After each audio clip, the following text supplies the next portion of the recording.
Hare Krishna. Counter temptation not just at the level of activity, but also at the level of identity. Whenever we feel tempted and we know that we shouldn't be doing that particular activity, we often try to resist it. We feel like doing it and we say we will not do it. When we are resisting temptation in this way, we are fighting it at the level of activity. That means that we are trying to, this is activity which I feel like doing, but I will not do it. And yes, we need to fight it at the level of the activity also, because each time we indulge in that activity, the inclination, the impulse to do it becomes reinforced, and next time doing it again, not doing it will be much more difficult.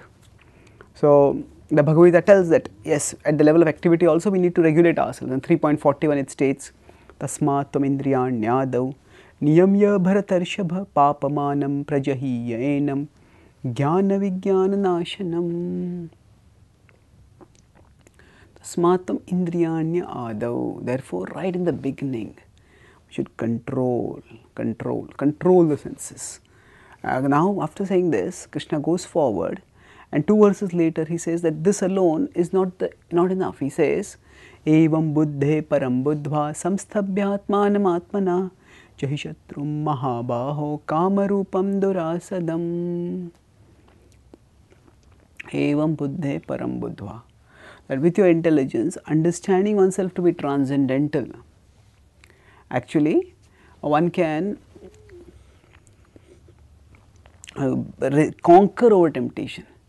So we have to understand that our desires are and our activities are shaped by our identity, and unless we address the issue at the level of the identity, it will be like cutting grass, cutting weeds. They will grow because the roots are still there.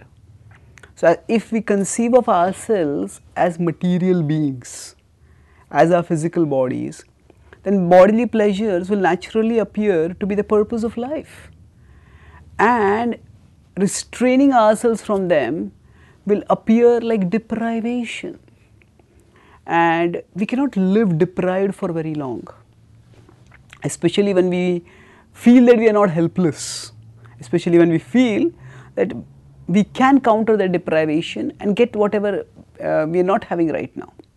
So we need to change our conception of our identity. When we understand that we are spiritual beings and we are meant for spiritual happiness, and that is where our longing for happiness will be truly fulfilled. When this understanding of our identity seeps into our consciousness, then we will be able to see the bodily indulgences, the sensual temptations, not just as giving them up. We won't see them as deprivations, rather we will see indulging in those temptations as deprivations, because we will understand that we are meant for experiencing, relishing, enduring happiness at the spiritual level. And when we seek worldly pleasures, then we let our consciousness go away from the spiritual level to the worldly level, and thus we can't experience spiritual happiness. So therefore, when we see worldly indulgence as a deprivation, then our motivation to resist it will be far more. Just like, say, if we are eating food and somebody says don't eat, we will feel deprived. But if somebody tells that this is a very simple food, I have got feast for you, please take this, and if we focus on that feast, then okay, you can take that plate away, I don't need it. So that way our identity shapes our mentality shapes our activity. And when we want to resist temptation, working at the level of activity is important, it is necessary, but it is not sufficient. What brings completeness to our victory over the battle, in the battle against temptation, is fighting it at the level of identity. By studying scripture regularly, by living according to scripture, and practicing bhakti yoga, when we connect with Krishna and relish spiritual happiness, then we become convinced and realized about our spiritual identity, and then we can resist the activities that comprise indulgence in material temptations. Thank you. Hare Krishna.